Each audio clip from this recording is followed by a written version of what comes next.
कोबीला फवारा आणली मिया खलिफा आणि ड्रोन डबकीला म्हणतं तू पहिल्या गाडीनं घरी जा. मंडळी झाला असं का आज सकाळी सकाळी झोपातून उठलं तर वातावरण एकदम क्लास झालं होतं आणि तुमच्या भावाच्या डोक्याला जे टाके पडले होते ते टाके सुद्धा क्लिअर झाले होते आणि त्यात पंप घेऊन बी लागलो होतो मी गावठी सफरचंदाच्या प्लॉटमध्ये तणनाशक मारायला. आता सगळे विचारतील तणनाशक काय मारलं तर ते युट्यूबवर तुम्हाला बघायला मिळेल. त्यानंतरच मी बुरशीनाशक घेऊन निघालो होतो आणि तेवढ्यात आपले ड्रोनवाले सुद्धा आले.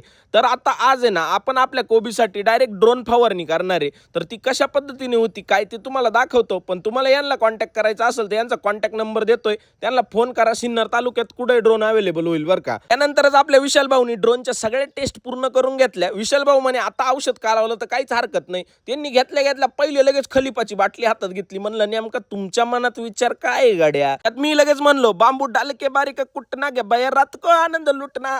मायला अवघड झालंय आता या खलिफाचा विषय. सगळ्या औषधांची ढवळाढवळ करून आम्ही ड्रोन स्टार्ट केला होता आणि ड्रोन डायरेक्ट रपके दिशेवर उडला. आता रपट्यात वावरात गेला आणि सपाट्यात फवाराया बी लागला. आता ड्रोन फवारणी करताना मित्रांनो विषय असा आहे का 12 लिटर मध्ये अख्ख्या एकराचं औषध जातं. म्हणजे त्याची वाप अशा पद्धतीने बसती का करपे बिरप्या काय असेल नसेल त्याचा डायरेक्ट कार्यक्रम उद्ध्वस्त बरं का. बाकी ड्रोन त्याचं काम तर देतदानकान श्रीलंकाच करीत होतं. बाकी तुमचा ब्लॉगर इकडे नाथखुळण जळगाव धुळा करीत व्हिडिओ काढत होता आणि तेवढ्याच किस्सा झाला. ड्रोन दिली ना डबकी पाडून. म्हणलं डबकी जाऊन द्या पण ड्रोनला काही नाही झालं पाहिजे. ड्रोन जाऊ वावराच्या बाहेर काढला तर बाया डायरेक्ट 4 कोस लांब पळाल्या होत्या. बाकी तुम्हाला व्हिडिओ आवडला असेल तर फॉलो लाईक केल्याशिवाय जाऊ नका बरं का.